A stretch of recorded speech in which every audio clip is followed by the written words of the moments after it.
안녕하세요. 빈수레가 요란하다는 속담을 인간으로 만들면 딱 이 남자일 것 같다는 남자와 결혼하고 그 결혼을 절절히 후회했던 30대 여자입니다. 남편과는 지인의 소개로 만났는데 그때 당시에는 그 남자가 너무 좋고 멋지다고 생각했어요. 남자친구는 친구들과 함께 디저트 카페를 운영하고 있었어요. 남친 포함 총 3명이서 운영을 한다고 했는데 한 곳이 아니라 2곳이라고 했습니다.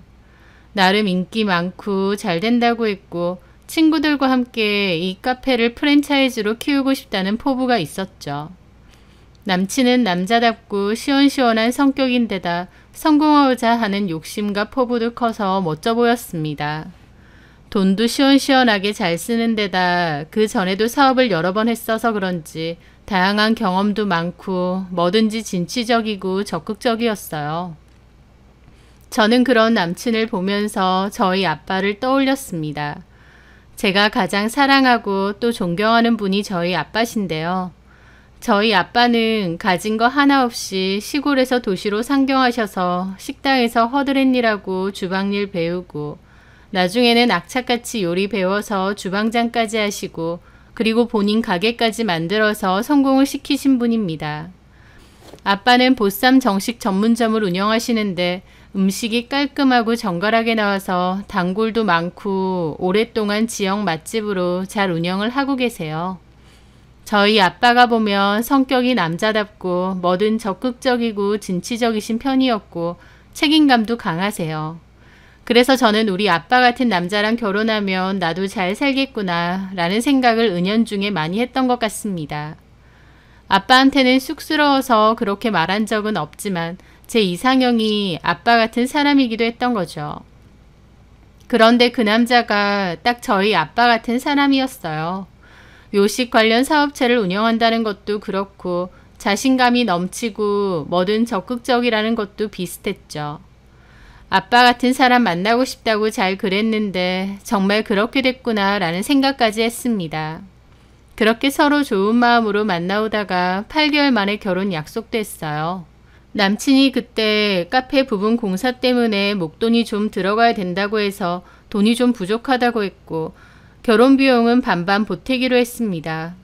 저희 아빠가 좀 보태주실 수 있다고 했는데 제가 우리끼리 할 수 있다고 했고 또 제가 일하면서 모아놓은 돈도 있으니 반반하는 게 깔끔할 것 같다고 말씀드렸죠. 아빠는 그럼 다음에라도 돈이 필요하거나 도움이 필요하면 얘기하라고 하셨어요. 하지만 남친도 능력 좋고 결혼에 있어서도 하고 싶은 거 다 하라고 하는 사람이었기에 굳이 아빠의 도움까지 받을 필요는 없었습니다. 결혼식도 호화 호텔에서 화려하게 치렀고 신혼여행도 일주일간 몰디브로 다녀왔죠.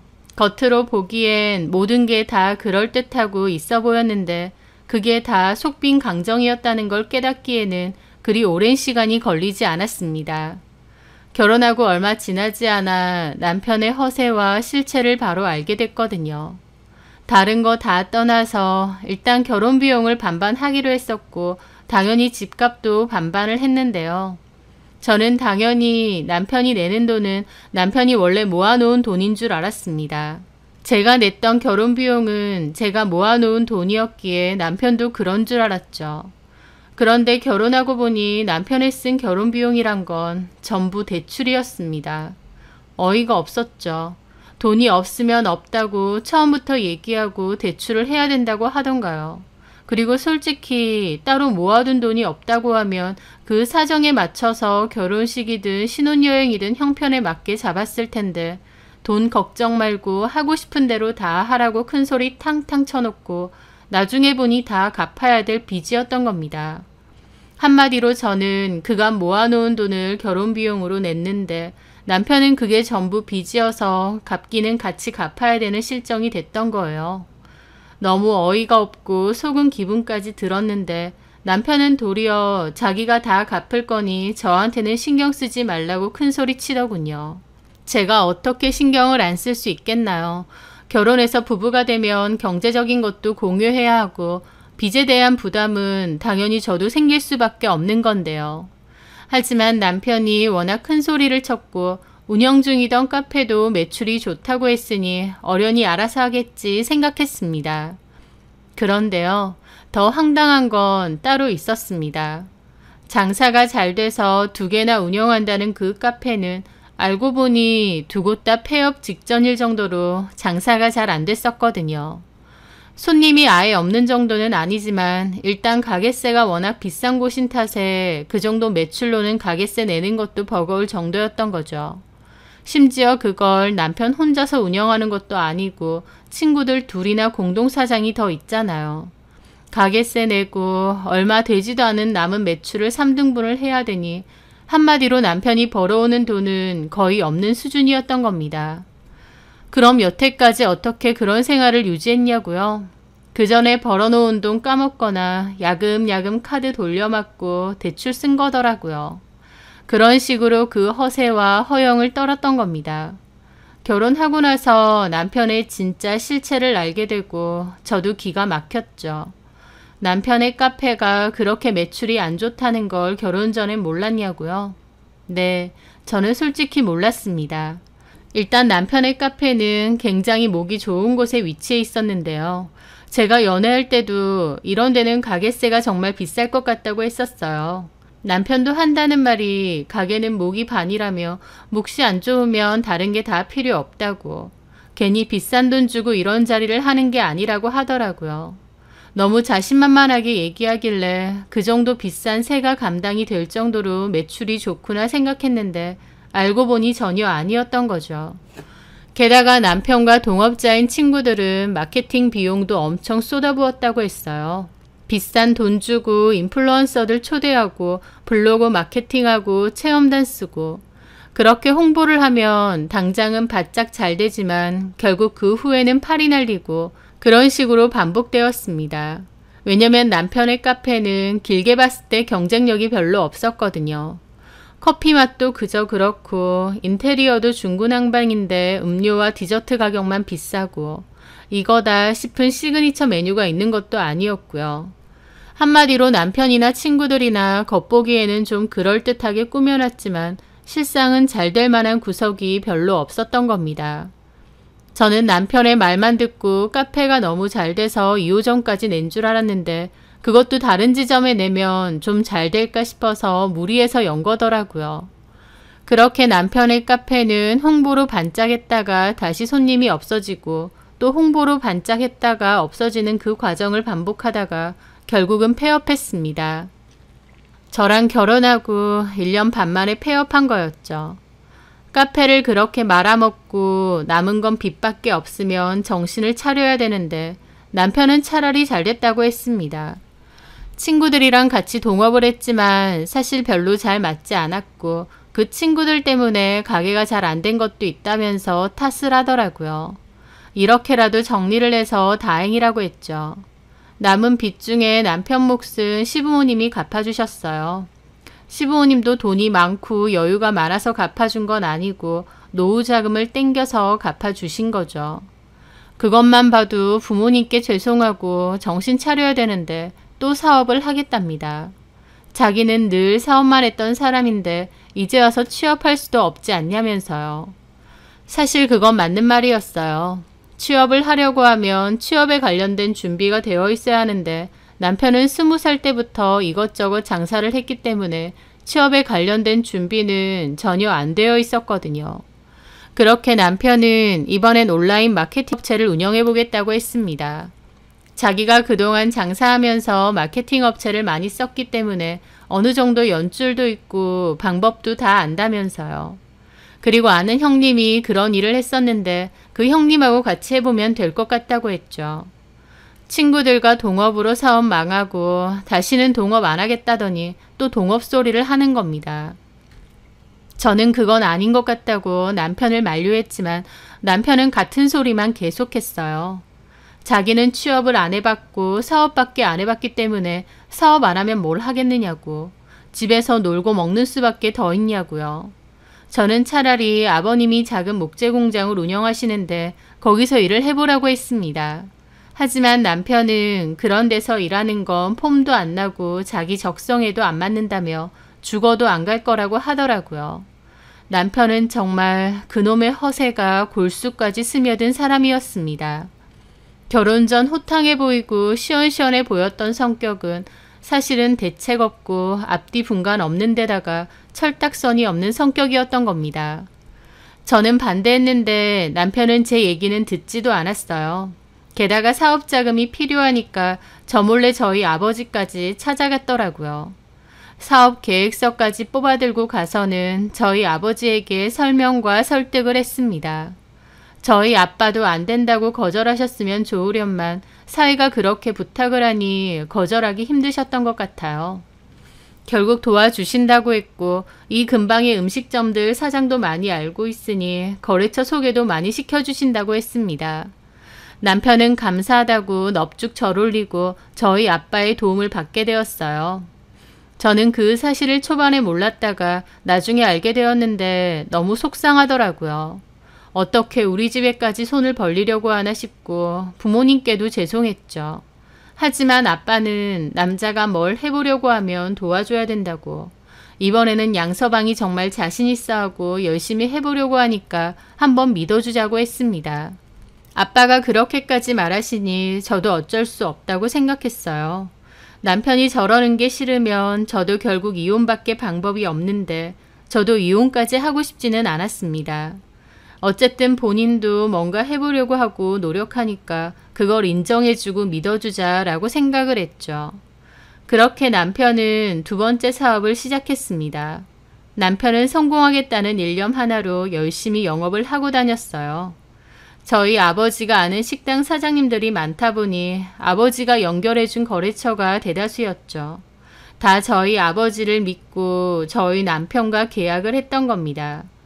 남편은 초반에는 굉장히 의욕적이었고 열심히 하는 듯 했어요. 그 모습을 보며 저도 남편이 더 잘할 수 있게 응원해 주겠다고 생각했습니다. 하지만 저희 아빠 도움으로 시작부터 거래처가 많았고 어려움이 없이 시작했다 보니 바로 게으름을 피우기 시작했습니다. 남편이 다른 건 몰라도 적극적이고 성실한 줄 알았는데 본인이 대단히 노력하지 않아도 저희 아빠가 도와주고 거래처가 많이 있다 보니 일은 뒷전이고 놀러다니기 바쁘더라고요. 이런 일들일수록 거래처 관리도 잘하고 신규 거래처도 잘 늘려가야 하는데 남편은 저희 아빠만 믿고 손을 놓고 있었던 거죠. 점차 거래처 관리도 잘 안 되고 마케팅에도 소홀하다 보니 당연히 거래처들도 하나둘씩 떠났습니다. 믿고 사람들 소개해준 저희 아빠를 봐서라도 남편은 더 열심히 해야 했는데 다 떠먹여준다 생각하니 오히려 해이해진 거죠. 저는 그런 남편에게 몹시 실망했습니다. 저희 아빠를 봐서라도 더 열심히 해야 하는데 어떻게 이럴 수가 있나 싶었죠. 그맘때가 결혼 3년차 정도였는데 결혼 초반까진 아이도 빨리 가질 생각이었어요.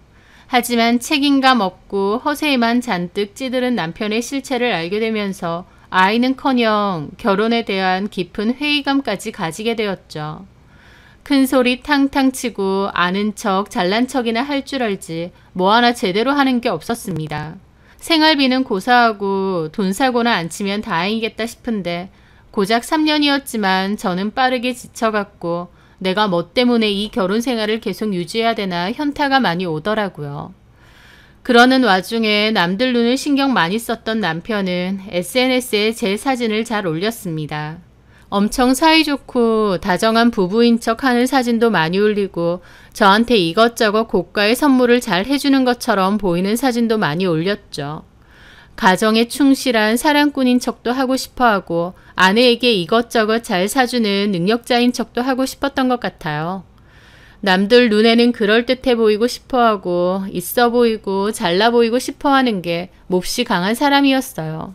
실체도 없이 있는 척 잘난 척만 하니까 남편이 이해도 안 되고 한심하게 느껴질 때가 많았죠. 두 번째 사업을 유지라도 잘했으면 모르겠는데 결국 아빠가 소개해준 거래처들 하나둘씩 다 떠나고 신규 거래처는 거의 없다시피 하고 두 번째 사업도 몹시 어려워졌습니다. 직원까지 있었는데 직원 월급 줄 돈까지 없어서 저한테 빌릴 정도였죠. 결국 꾸역꾸역 유지하다가 사업을 정리했고 사무실도 내놓더라고요. 저는 남편에게 진지하게 어쩔 생각이냐고 했는데 답도 없는 남편은 또 새로운 사업 구상만 하고 있었습니다. 사업병이라는 게 이렇게 무섭구나 싶더라고요. 저는 남편에게 한 번만 더 사업 어쩌고 하면 진짜 이혼할 거라고 했고 남편은 자기를 못 믿어주네 서운하네 그러더군요. 그 일로 대판 싸웠어요. 남편은 왜 자기를 못 믿어주냐는데 솔직히 믿을 구석이 어디 있다고 남편을 믿어주겠나요? 성실함도 책임감도 끈기도 없는 남편을 말이죠. 그 일로 남편과 사이도 안 좋아지고 저도 너무 힘들었는데 저희 부부 사이의 문제를 알게 된 아빠가 저를 불러서 그러시더라고요. 아빠네 식당 분점을 낼 생각인데 그 분점을 양서방이 맡아서 하면 어떻겠냐고요. 가게 관리만 하면 되는 거니까 괜찮지 않겠냐고 하시면서요. 저는 남편이 성실하지도 않고 책임감도 별로 없는데 어떻게 믿고 아빠 가게를 맡기겠냐고 했어요. 하지만 아빠는 그 와중에도 저희 남편을 믿어주셨습니다. 직접 처음부터 하는 사업도 아니고 가게 분점을 맡는 거니까 양서방도 얼마든지 잘할 수 있을 거라고요. 저는 솔직히 실망도 너무 많이 하고 성격적으로도 이해가 안 되는 부분이 많아서 이혼까지 생각한다는 얘기를 아빠에게 했는데요. 아빠는 양서방이 외도나 도박처럼 중대한 잘못을 한 것도 아니고 집단에는 잘해보려고 했는데 잘 안 된 거라면서 본인 스스로가 가장 힘들 수도 있다고 남편 편을 들어주셨죠. 그래도 사람은 착하고 너한테도 잘 하려고 하지 않느냐며 이혼까지 생각하지 말라고 하셨어요. 그러면서 또 괜히 사업한다고 하는 것보다 차라리 내 밑에서 월급 받는 게 양서방도 낫고 너한테도 낫지 않냐고 하시더군요.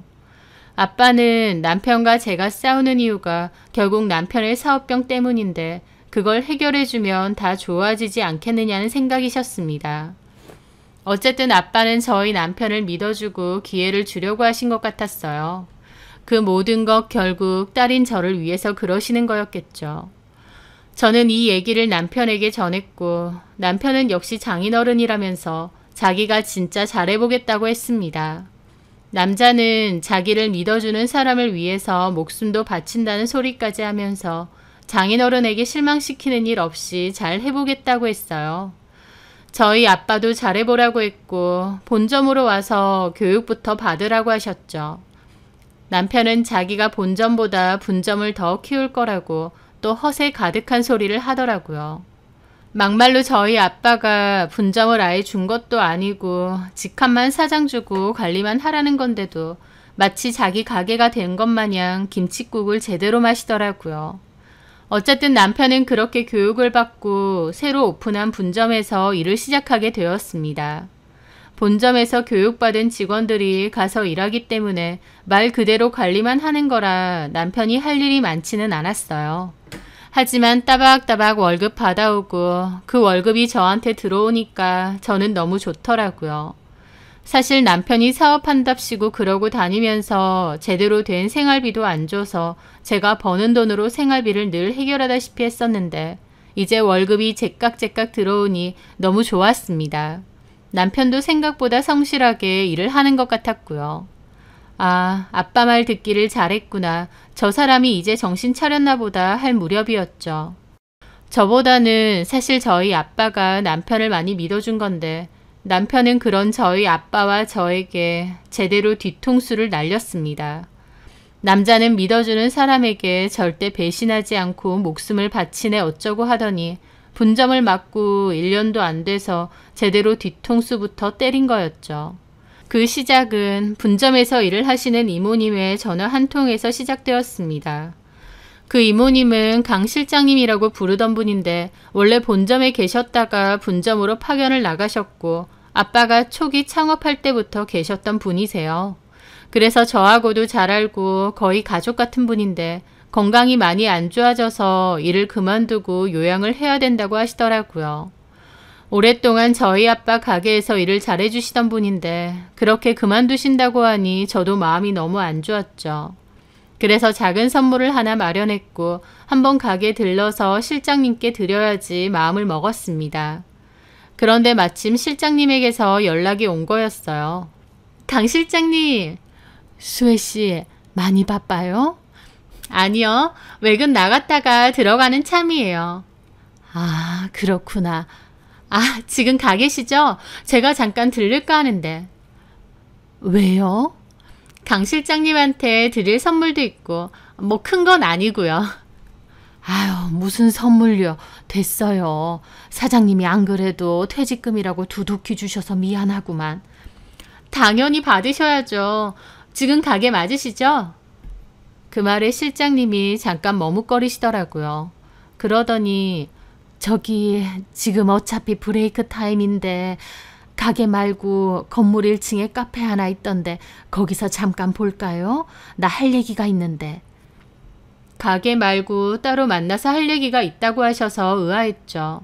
무슨 얘기를 하시려는 걸까 궁금하기도 했고요. 아, 네, 알겠습니다. 그럼 10분 뒤에 도착하니까 그때 뵐게요.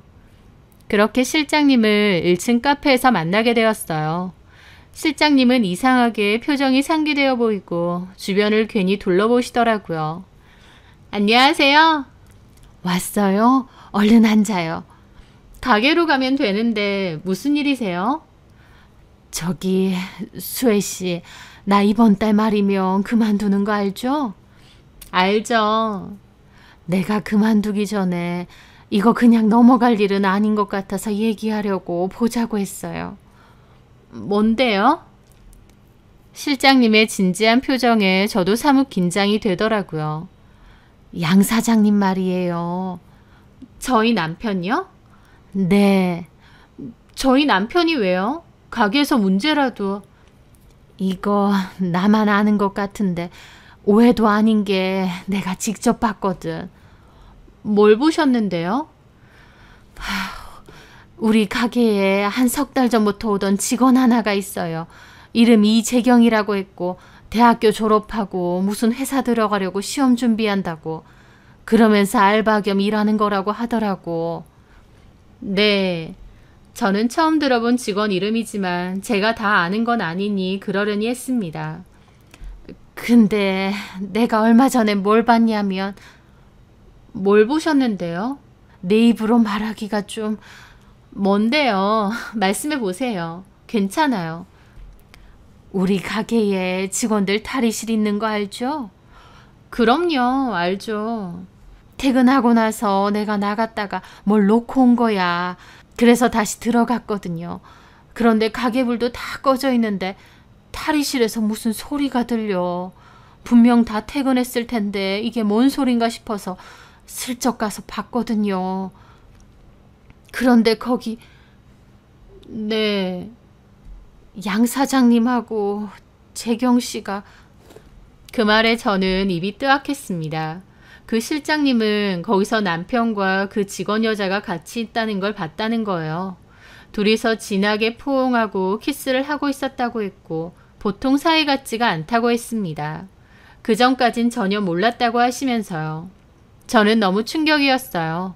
하지만 이어지는 실장님 말은 더 충격이었죠. 나도 너무 놀랐고 그러고 가만 생각해보니까 재경 씨 했던 말이 좀 거슬리더라고. 그제서야. 뭐라고 했는데요? 이재경 씨가 원래는 취업 전까지만 잠깐 생활비 벌려고 일하는 거라고 했거든. 근데 언젠가부터 일을 굉장히 열심히 하더라고. 그냥 하는 게 아니라 가게에 막 세세한 부분까지도 다 신경 쓰고 그러는 거야. 사실 사장도 아니고 직원들이 그렇게까진 하지 않잖아. 그래서 내가 우스갯소리로 재경 씨는 취업만 되면 그만둘 거라고 하더니 이 가게에 애정이 참 많나 보다 그랬었거든. 그랬더니 맞다면서 자기는 이 가게에 애정이 많다고 그러는 거야. 그리고 최근에는 취업 준비도 잘 안 한다고 하면서 그냥 시집이나 갈까요 그러대. 그때는 그냥 그런가 보다 하고 말았는데 양 사장님하고 그렇고 그런 사이인 걸 내 눈으로 직접 보니까 얘가 괜히 일부러 그런 소리를 했나 싶은 거 있지. 그 말에 저는 어처구니가 없었습니다. 그러니까 저희 남편하고 그 이재경 씨라는 직원이 그렇고 그런 사이고 뭐 나중에 본인이 그 가게 안주인 자리라도 차지하겠다 그런 뜻으로요? 모르긴 몰라도 약간 그런 뉘앙스로 말했던 것 같은 거야. 이제 와서 보니까. 어린 게 당돌하기도 하지. 하여튼 이건 내가 직접 본 거라서 소문도 아니고 나는 이걸 얘기해줘야 되나 말아야 되나 정말 고민 많이 했거든. 사실 스쳐 지나가는 바람인 거면 내가 괜히 얘기해서 분란 만들고 가정 파탄나게 만들어서 좋을 게 뭐가 있어. 나도 괴롭지. 근데 그 후로도 가만 보니까 재경 씨 하는 짓이 사장님하고 보통 사이 같지는 않더라고. 그래서 수혜 씨도 알 건 알고 있어야 되지 않나 싶어서. 실장님의 말에 저는 허탈한 웃음이 나왔습니다. 남편이 바람을 피웠다는 얘기를 듣는데 분노보다는 웃음이 먼저 나왔어요. 속으로 이 인간이 아주 가지가지 하는구나 싶었던 것 같아요. 저는 실장님께 알겠다고 했고 그 길로 회사로 돌아왔습니다. 생각지도 못한 얘기를 들은 거라 당연히 일도 손에 잡히지도 않고 머릿속이 복잡했습니다. 남편이 사업병에 걸려서 사업 말아먹고 다니고 대책이 없다는 생각은 했었지만 그래도 딴짓하고 다니고 여자 문제 만드는 인간인 줄은 몰랐는데 기가 막혔죠. 그것도 다른 데도 아니고 무려 장인어른 식당에서 말이죠. 그 식당에서 일하는 다른 직원분들 다 나랑 친하다는 걸 알면서 이런 짓을 대담하게 벌이다니 멍청한 건지 뻔뻔한 건지 아니면 자기 딴엔 잘 속이고 있다 생각한 건지 저는 남편이 바람을 폈다는 것보다 나를 이렇게 기만하고 저희 아빠까지 뒤통수 쳤다는 사실이 더 열받더라고요. 솔직히 길게 생각할 것도 없었습니다. 정말 식당 직원하고 바람을 핀 거면 볼 것도 없이 갈라서겠다 마음 먹었습니다. 이미 남편의 책임감 없는 태도와 숱한 거짓말들 때문에 정이 많이 떨어진 상태였는데 바람까지 피는 거면 이혼밖에 답이 없다 싶었죠. 어떤 정신머리여야 장인어른 식당에서 직원하고 바람을 필 수 있는 건지 정말 남편을 이해할 수가 없었습니다. 저는 그날 무슨 정신으로 퇴근 시간까지 있었는지도 모르겠어요. 눈물이 나거나 슬픈 것보다 내가 왜 이 남자랑 결혼했을까라는 생각을 많이 했던 것 같아요. 결혼 전에 보였던 그 자신만만한 모습, 뭐든지 할 수 있을 것 같던 그 남자다운 모습, 저는 그 모습에 콩깍지가 제대로 씌었던 것 같습니다. 남편은 그냥 남들 보는 눈에 정말 신경을 많이 쓰는 사람이었고 스스로 포장을 잘하는 사람이었어요. 주변 사람들은 남편이 굉장히 애처가에 능력도 좋은 사람인 줄 알지만 실상은 사업한답시고 매번 말아먹고 큰 소리만 탕탕 치더니 이제는 바람까지 피우는 거였습니다. 그래도 한때는 뭐라도 해보려다고 저렇게 됐구나. 본인도 뭔가 해보려고 하는데 잘 안 되는 거구나 싶어서 안쓰러운 마음도 없지 않아 있었어요. 하지만 제가 그렇게 생각한 게 무색하게도 남편은 가게 여직원이랑 무려 가게 안에서 바람을 피고 있었던 겁니다. 더 이상은 같이 살 이유가 없다라는 결론을 바로 내렸습니다. 제가 생각해도 놀라울 정도로 빠른 판단이었죠. 하지만 이혼을 할 때 하더라도 책임 소재는 확실히 해야겠다고 생각했어요. 저는 실장님을 통해서 그 여자 정보를 받았습니다. 이력서가 있다 보니 그 여자에 대한 정보를 아는 건 어렵지 않더라고요. 이름, 연락처, 주소 등등 소송을 대비해 다 모아놨죠. 저는 최대한 남편 앞에선 티내지 않고 조용히 증거를 모으기 시작했습니다. 실장님이 직접 목격하긴 했어도 증거가 있는 건 아니니 제가 모아야 했죠. 저는 조용히 남편의 블랙박스와 폰 등을 뒤져가며 증거를 모았습니다. 남편은 제가 알 거라고는 생각도 못해서 폰을 아무렇게나 잘 뒀고 그 여자랑의 대화 등도 철저하게 지우진 않았더군요. 그게 참 어처구니 없으면서도 한편으론 나한테 잘된 일이구나 싶었습니다. 그렇게 저는 외도 증거를 차곡차곡 모았어요. 그러면서 알게 됐는데 그 여자도 보통은 아니더군요. 순진하고 어린 여자를 저희 남편이 말빨로 꼬신 줄 알았는데 그 여자애도 상당히 여우더라고요. 어차피 시험 준비해도 잘 안 될 것 같기도 한데 저희 남편이 운영하는 장사 잘 되는 가게가 있다 보니 차라리 저희 남편을 꿰차는 게 나을 것 같다는 판단을 한 것 같았습니다. 저희 아빠가 사위 면세워주려고 따로 월급 사장 얘기 같은 건 안 했기에 직원들도 그냥 남편을 사장이라고 하고 대했거든요. 그 여자애도 저희 남편이 그냥 사장인 줄 알았던 것 같았죠. 남편은 그 여자한테 어차피 집에 가도 저랑 얘기도 안 한다느니, 정도 없다느니, 잠자리도 안 가져서 애도 없다느니 하는 소리를 잘 떠들었고, 그 여자애는 와이프 정리하고 나랑 살자, 내가 가게 일 도와줄 테니 같이 운영하자는 소리도 곧잘 했더라고요. 남편도 좋다고 하고 있고요. 지들 가게도 아니면서 아주 지들끼리 김치국 퍼마시고 핑크빛 미래를 그리고 있는 게 꼴 같지도 않았죠. 그렇게 이래저래 증거들을 모았고 이 정도 증거면 충분하겠다 싶을 때 변호사 사무실 가서 상담하고 상간 소송부터 진행하기로 했습니다. 그리고 친정 부모님께도 말씀드렸어요. 당연히 저희 부모님도 놀라시고 특히 저희 아빠가 몹시 분노하셨죠. 못난 사이 믿어줬는데 결과가 이런 배신이니까요.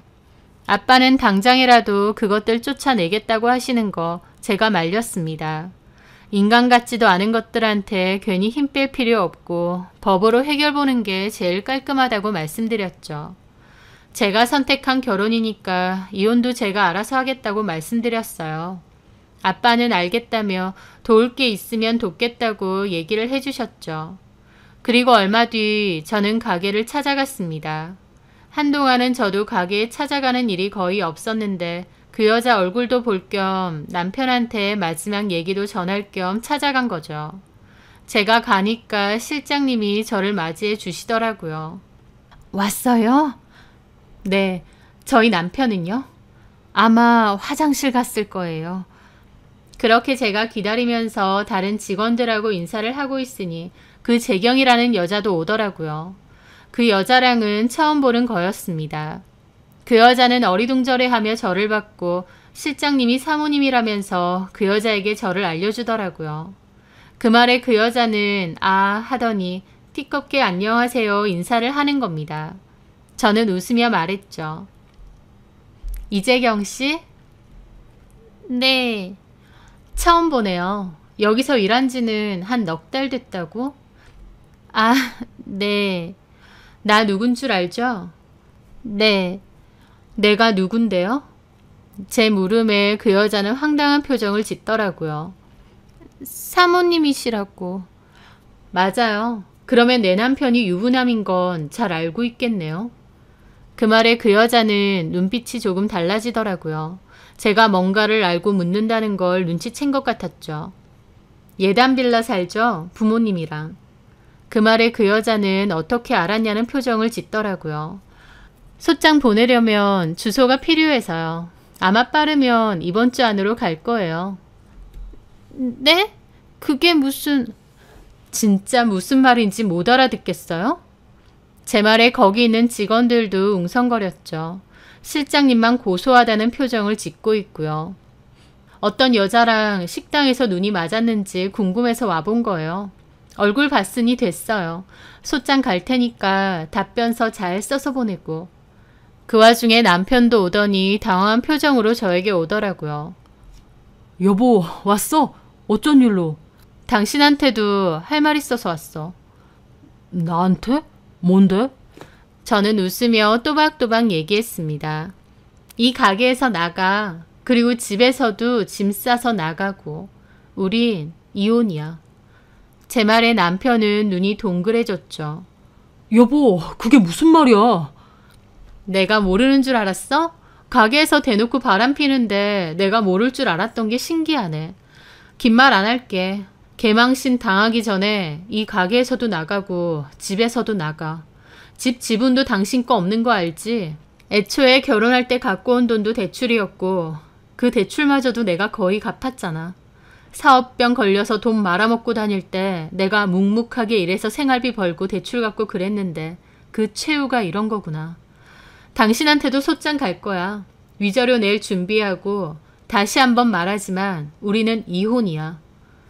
남편은 얼굴이 새하얗게 질리더라고요. 여보, 뭔가 오해가 있나 본데. 네가 이 여자랑 나눈 대화 내가 다 봤는데 오해는 뭔 오해야. 게다가 얼마나 발정났는지 가게 안에서까지 뒹굴었다면서. 아니야, 나 그런 적 없어 여보. 일단 우리 얘기를 좀 하자. 이러지 말고. 나랑은 더 이상 할 얘기 없어. 할 얘기 있으면 이 여자랑 해. 앞으로 나랑 헤어지고 이 여자랑 잘 해봐야 될 테니까. 이봐요, 이재경 씨. 내 남편 너 가지세요. 참, 근데 둘이 대화하는 거 보니 나 이혼시키고 네가 이 가게 관리하겠다 어쩐다 그랬지? 이 인간이 뭐라고 했는지 모르겠는데 이거 우리 아빠 가게야. 이 인간은 그냥 월급 받는 월급 사장이고 이 인간이 입을 참 잘 털었어. 되게 있어 보이게. 너도 그거에 속았나 본데 원래 사기꾼들이 입을 잘 털거든.